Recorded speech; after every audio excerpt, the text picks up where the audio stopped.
Ah ouais. J'espère que vous allez bien, bienvenue dans cette nouvelle vidéo du coup qui sera sur mes lectures du mois de mars. Mais avant toute chose, je voulais quand même vous remercier par rapport à la première vidéo qui est... Enfin, vous avez été beaucoup, vraiment, vous avez vraiment été beaucoup. Enfin, je m'attendais pas à ce qu'il y ait autant de monde et du coup ça m'avait vraiment fait plaisir et j'ai réussi du coup à trouver un peu des nouvelles idées pour la chaîne, ouais, vraiment motivée du coup à continuer cette chaîne. Du coup je voulais vous remercier et je voulais aussi dire un grand merci à mes potes qui ont vraiment été... Ah ouais, vous êtes les meilleurs. C'est parti. Le premier livre du coup que j'ai lu au mois de mars c'est Le soleil se lève aussi de Ernest Hemingway, qui est un auteur du coup de 20e siècle. Voilà, j'avais une question pour vous du coup. Donc on est là. Est-ce que selon vous, je dois faire en même temps une petite biographie de l'auteur en même temps que je vous parle du bouquin?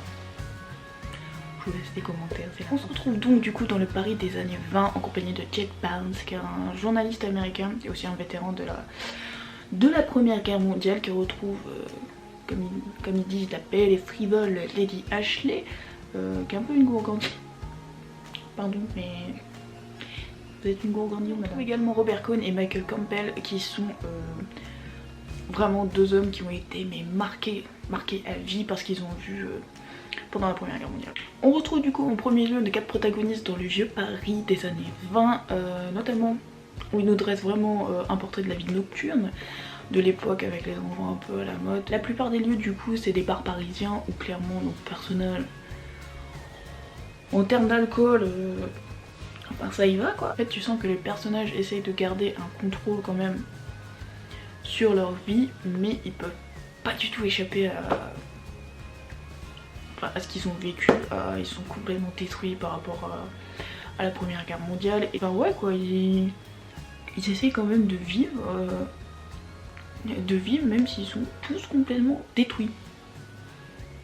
Voilà, clairement cet espoir concernant la vie, il est totalement démontré via le personnage de Lady Ashley. Parce que ce que j'ai oublié de dire quand même, et qui est point des moindres, c'est que y a une intrigue amoureuse dans ce bouquin. Dans ce bouquin. Quand je vous dis que c'est une petite gourgandine, c'est que la petite Lady Ashley, elle est fiancée, mais à aucun des 3 gars. Aucun de ces 3 messieurs, elle n'est fiancée. Oui, parce que du coup, même si elle est fiancée, elle garde quand même un contrôle mais total sur sa vie. Hein. Elle entretient du coup une relation avec Jake, mais Robert Cohn est aussi totalement amoureux d'elle. Mais vraiment, il est éperdument amoureux d'elle. J'ai mal au cœur, oui. Dans un second temps, du coup, on retrouve nos 4 protagonistes dans les rues d'Espagne pendant la fête de Sainte-Famine. Si je dis pas de bêtises, ouais c'est ça. Sainte-Famine où Lady Ashley va rencontrer une 5e personne aux grandes dames de notre petit Robert, qui vraiment va en être malade un peu. Je raconterai pas la fin du bouquin parce que j'aime pas spoiler, mais vraiment je vous conseille quand même de le lire. Alors, ce que j'ai pensé de ce bouquin, alors moi il faut savoir que de base je suis pas très fan de la plume d'Hemingway. How dare you! Mais pour le coup, j'ai plutôt bien aimé. Ouais, j'ai trouvé quand même l'histoire vachement touchante pour... Enfin vraiment t'as de la peine pour nos petits personnages, enfin sauf Lady Ashley. En fait voilà, c'est un peu ce que je reprends dans les bouquins d'Hemingway, c'est qu'il y a toujours des espèces d'intrigues amoureuses. Faut les chercher, hein, vraiment. Voilà. Je suis pas très fan des personnages comme Lady Ashley, hein. J'ai plus envie de leur mettre les 17 coups de Shaolin dans la tronche plus qu'autre chose. Mais j'ai quand même vraiment apprécié le livre, notamment pour une chose, c'est que Hemingway il fait vraiment la description de ce qu'on a appelé la génération perdue, je crois.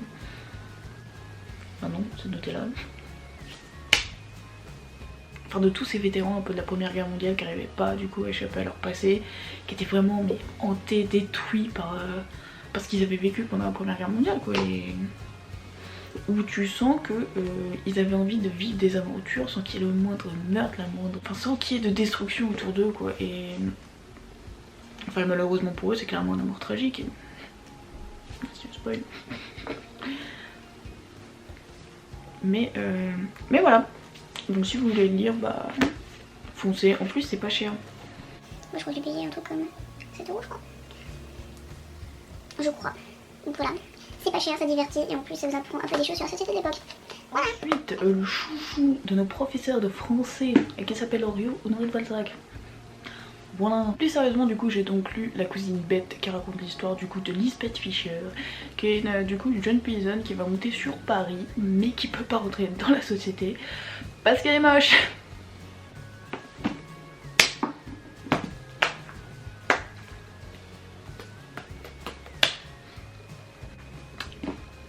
Voilà. Le truc que Lisbeth trouve à faire, c'est se rendre un peu indispensable auprès de sa famille en devenant le confessionnal familial. Moche, mais pas comme la petite. Ah, si, parce que par la même occasion, elle va un peu détruire tout son entourage, mais bon, on peut pas le voir. Elle va pousser Valérie. Oui, parce qu'il y a une Valérie dans l'histoire, mais c'est compliqué. Pire youtube de France, mais pire youtubeuse de France. Du coup, elle pousse Valérie à séduire Hector Hulot, qui est le mari de sa cousine Adélaïde, dont elle est jalouse de la beauté. Rien que ça. Cette femme est dangereuse. N'ayez pas de Lisbeth autour de vous. N'ayez pas. Notre petite Lisbeth du coup va vivre un peu sa vie par procuration. En entremettant un peu tout ça, elle vit un peu ses aventures amoureuses qu'elle aurait rêvé, qu'elle soit conjugale du coup ou extra-conjugale. Du coup, qu'est-ce que j'ai pensé de ce bouquin? Alors faut savoir que de base, je suis pas très fan de Balzac. Non pas que son écriture soit mauvaise, hein, loin de là, mais pour une chose très simple, il est trop dans le détail.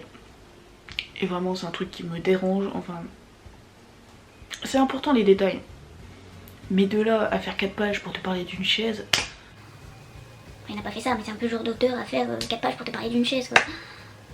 C'est chiant. Et enfin voilà, il y a plein d'auteurs, hein, des auteurs par exemple comme Dostoïevski vont te faire des descriptions qui vont être concises. Genre si pour vous les détails, enfin d'avoir de longs détails c'est pas quelque chose qui vous dérange, vraiment je vous conseille Balzac. Mais et pourtant ça dépend de ses bouquins, parce que genre j'ai lu Eugénie Grandet, j'ai adoré parce que enfin c'était court, c'était concis et j'ai bien aimé l'histoire. Donc voilà, après ça dépend un peu de ses bouquins. Donc du coup, si pour vous les querelles un peu amoureuses c'est quelque chose qui vous plaît quand vous le lisez, je vous le conseille vraiment. Mais enfin je l'ai trouvé drôle, mais c'est pas forcément un bouquin qui va me marquer où je me suis dit waouh, quel bouquin. Donc voilà, on va passer au suivant. Ensuite du coup on va passer à une série de livres que j'ai terminé, à savoir, j'ai galéré, j'ai lu L'écho des cœurs lointains qui est le 7ème tome en 2 parties, et L'encre de mon cœur qui est le 8ème tome pareil en 2 parties. L'histoire d'Outlander du coup au début débute en 1945 où on suit du coup l'histoire de Claire Randall. Putain j'ai failli faire l'histoire du coup débute en Écosse où Claire et son mari Frank décident de faire comme une seconde lune de miel un peu, vu qu'ils se sont mariés pile avant la seconde guerre mondiale, mais qu'ils se sont vus que je crois un truc comme 2 semaines du coup pendant les 6 ans de guerre. Frank est un professeur d'histoire du coup qui va rentrer à Oxford au début de l'année et qui fait du coup des recherches notamment sur ses ancêtres en Écosse et notamment un certain comment il s'appelait? A few moments later. Et notamment sur un certain Jonathan Randall. Elle se retrouve du coup pile au cœur de la lutte entre les Highlanders et les Anglais. Du coup, elle va vivre du coup avec les Highlanders et notamment rencontrer Jamie Fraser. Elle va donc vivre des aventures un peu folles, hein, comme rencontrer du coup le fameux Jonathan Randall, qui est l'ancêtre de son mari, qui est le portrait craché de celui-ci. Il y a vraiment une très belle histoire d'amour derrière ce bouquin, enfin derrière 8 bouquins du coup. Vraiment je pense que c'est une des plus belles histoires d'amour que j'ai pu lire. Enfin voilà, c'est plein d'aventures. Il y a aussi la série du coup sur Netflix. Si vraiment vous n'aimez pas lire, je vous conseille la série sur Netflix. Et je vais même revenir après, mais limite, je vous conseille plus la série que certains des bouquins. Oui parce que moi du coup, enfin j'ai lu les derniers tomes qui ont été publiés, à savoir les 7 et 8, mais enfin j'ai un gros truc à dire quand même. C'est que la petite Diana Gabaldon là, elle te fait des pavés. Regardez la taille du machin, on dirait un partant. Elle te fait des pavés de 1500 pages pour mettre 2-3 actions dedans au final. Enfin à partir du 5ème c'est un peu ça, à partir du 6ème c'est un peu ça. Vraiment je me suis fait chier à lire le 6. Oh. Alors que pourtant j'adore l'univers, j'adore l'histoire, enfin ça t'apprend plein de trucs, que ce soit... Enfin voilà, il y a un peu un mélange entre histoire d'amour et histoire. Enfin le duo est beau quoi, mais vraiment te faire des pavés de 500 pages pour te mettre 3 actions en entremêlant un peu, en mettant des scènes de sexe un peu parti par là, hein. Il y en a même beaucoup, mais bon... Enfin voilà quoi, moi je préfère voir des aventures que de savoir que un qui fait la mur. Limite j'ai quand même bien aimé les lire parce qu'on était en 2 parties et parce qu'on a quand même avancé dans le temps là. Pour le 7ème, juillet 1776, notamment aux États-Unis, à savoir pile en plein moment de la guerre d'indépendance. Vraiment c'était pas la bonne époque. mais voilà quoi, enfin... Je crois qu'il y a un 9ème qui va sortir, mais... Enfin si c'est pour que, pareil, il y ait 3 actions dans le bouquin, bah... Non. Enfin voilà, comme je le disais avant, il y a la série sur Netflix. Je vous conseillerais plus du coup... Enfin à la limite de les lire et de vous arrêter à la fin du 4ème ou à la fin du 5ème. Mais vraiment après, regardez la série parce que... Voilà.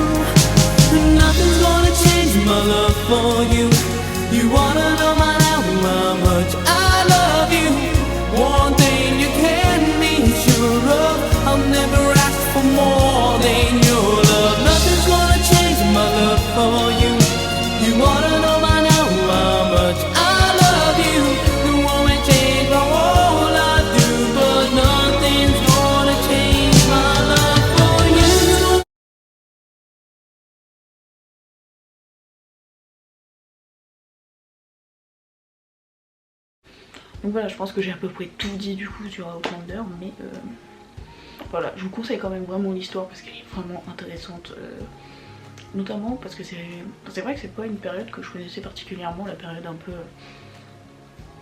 Du coup cette période-là en Angleterre et en Écosse du coup, mais... Voilà, j'ai appris des trucs. Du coup j'ai lu, alors là pour le coup, c'est vraiment un coup de cœur, à savoir Les raisons de la colère de John Steinbeck, c'est comme ça qu'on prononce ton nom. J'ai regardé. Steinbeck. Ok. Steinbeck. Mais je m'appelle Claude. Je te coupe plow. L'intrigue du coup se déroule pendant la Grande Dépression. La Grande Dépression, du coup, pour ceux qui ne savent pas, c'est le crash économique qu'il y a eu en 1929. Ouais, et qui se finit du coup en 1939, je crois, un peu avant la Seconde Guerre mondiale, qui a poussé vraiment la population dans une crise économique. C'était... C'est donc l'histoire de Tom Joad qui sort de prison et qui du coup, avec l'aide d'un ami d'enfance, retourne dans la ferme familiale, mais dès qu'il arrive, il se rend compte qu'il n'y a plus personne. Enfin, elle est déserte, clairement.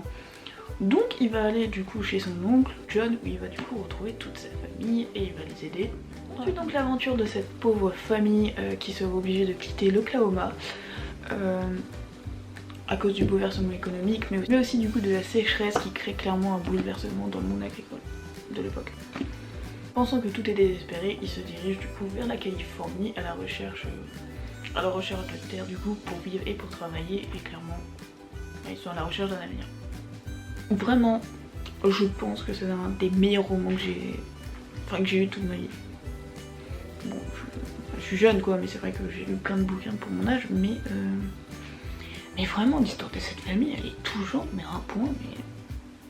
Enfin vraiment, s'il vous plaît, lisez ce bouquin, c'est... En plus l'écriture est cool.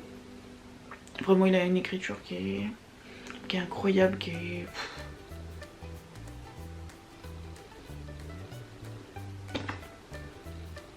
Lisez-le, je vous en supplie. Vraiment ce livre il te prend au trip, t'as peur pour la famille, t'as peur... Enfin t'as envie qu'ils réussissent, t'as envie qu'ils aient un avenir, t'as... Enfin t'as de l'espoir pour eux, mais...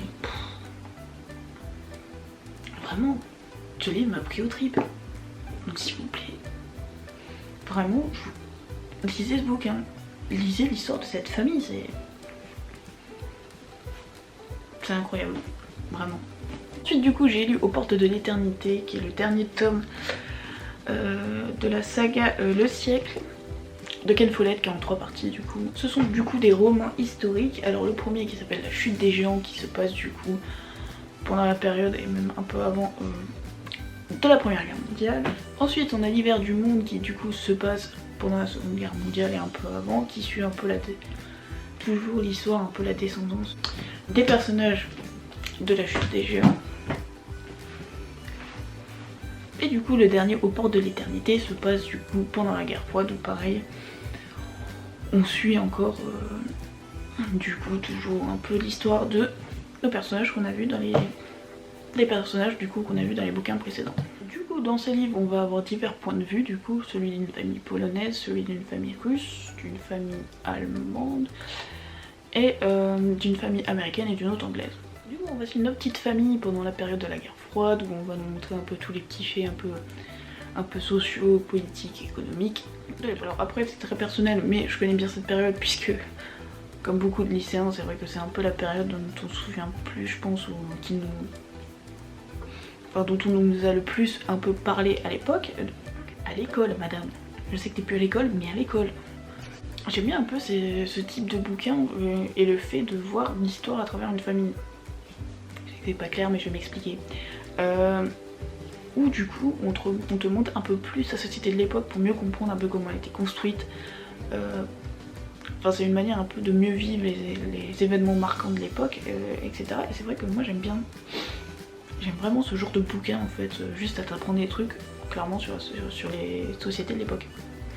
Bon c'est pas le premier à avoir fait ce genre de livre, hein. Il y a par exemple Tolstoï qui a fait ça avec Guerre et Paix, même si c'était un peu plus romancé Guerre et Paix, où ça te parle clairement de la guerre à l'époque de Napoléon. Napoléon Ier. Je cite.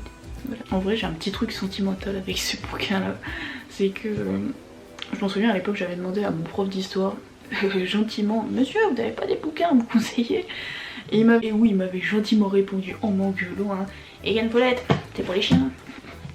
Donc voilà, monsieur, j'ai lu Ken Follett. Bref, du coup à l'époque j'étais à l'internat, je me suis un peu empressée d'aller à la librairie le plus proche pour acheter ce livre. J'avais encore des petits sous sur ma carte à tout, TFTC. Et voilà, j'étais vraiment pas déçue. Donc voilà, donc vraiment je vous conseille vraiment de lire du Ken Follett. Si vous aimez l'histoire ou pas, hein, même juste si ça vous intéresse de voir une petite histoire à travers des époques, vraiment je vous conseille vraiment Ken Follett. Voilà, si vous voulez vivre un peu des aventures tout en apprenant un peu plus sur l'histoire, je vous conseille vraiment les livres de Ken Follett. Mais je pense que oui, il y a une autre série qu'il a écrit qui s'appelle Les Piliers de la Terre. Je pense que alors c'est peut-être tôt pour le dire, mais je pense que je préférais Les Piliers de la Terre parce que c'est vraiment une époque que je connais pas. Donc c'est vrai que c'est toujours intéressant de lire des histoires comme ça, mais c'est vrai que quand vous connaissez pas cette période de l'histoire, ou pas trop, vous apprenez plus de trucs et donc c'est plus intéressant. Mais ça n'empêche qu'ils sont très bien écrits, ils sont cool en plus de ça. Donc voilà, foncez mes petits gars. Ensuite du coup, avant-dernier livre que j'ai lu pendant ce mois de mars, alors qui a été écrit par, alors c'est pas mon bouquin préféré, mais clairement qui a été écrit par l'un de mes auteurs préférés, à savoir Chien blanc de Romain Gary. Chien blanc du coup c'est l'histoire de Bacta, un berger allemand qui va faire l'interruption dans la vie de Romain Gary et de sa femme de l'époque, Jean Seberg. qui est une actrice qui a été vue notamment dans les films de Jean-Luc Godard. Putain comment il s'appelle ce film? Ah avec Jean-Paul Belmondo. Putain si ça se trouve je me trompe. À bout de souffle. Putain cherchez. À bout de souffle, voilà, qui est un autre film que je vous conseille de regarder. L'action du coup se déroule à Hollywood en pleine période d'émeute après l'assassinat du coup de Martin Luther King, où du coup les noirs américains voulaient leurs droits civiques et je pense que vous connaissez l'histoire. La femme de Romain Gary à l'époque est vraiment une femme qui est très engagée auprès des noirs américains, qui vraiment veut les aider dans leur lutte, mais malheureusement pour eux, ils vont se rendre compte que Bacta, leur chien, est un chien blanc.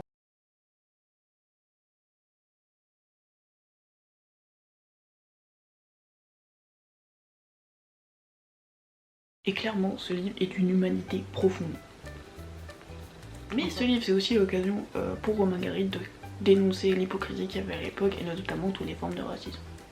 Romain Gary est un auteur qui me fait vibrer par son écriture. Vraiment. Romain Gary est un auteur qui me fait aimer la littérature plus que personne, qui est vraiment transcende mon âme vraiment par son écriture, c'est incroyable ça. Et lui, chaque fois que je lis un livre qu'il a écrit, vraiment,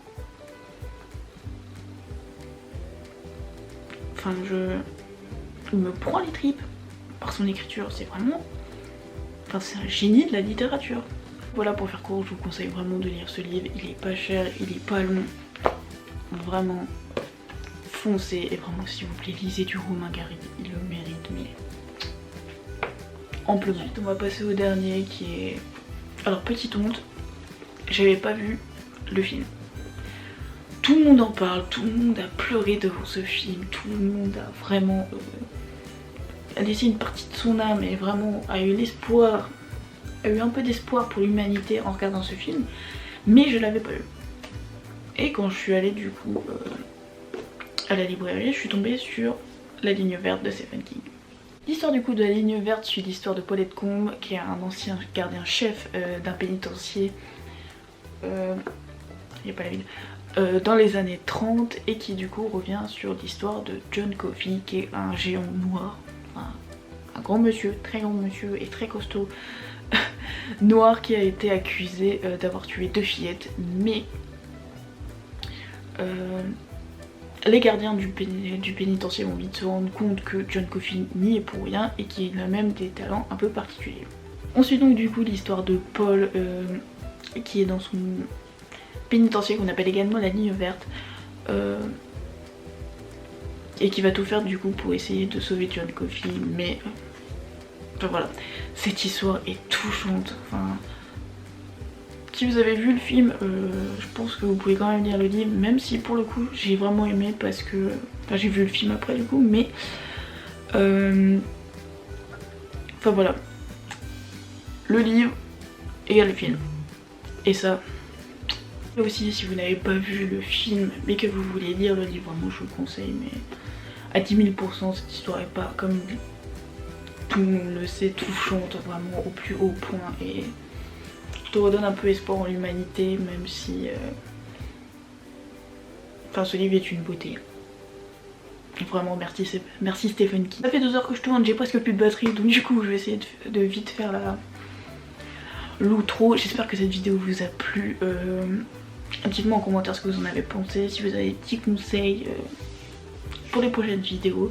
En attendant, je vous fais plein de gros bisous, j'espère que tout va bien pour vous, prenez soin de vous et puis à vendredi pour une nouvelle vidéo.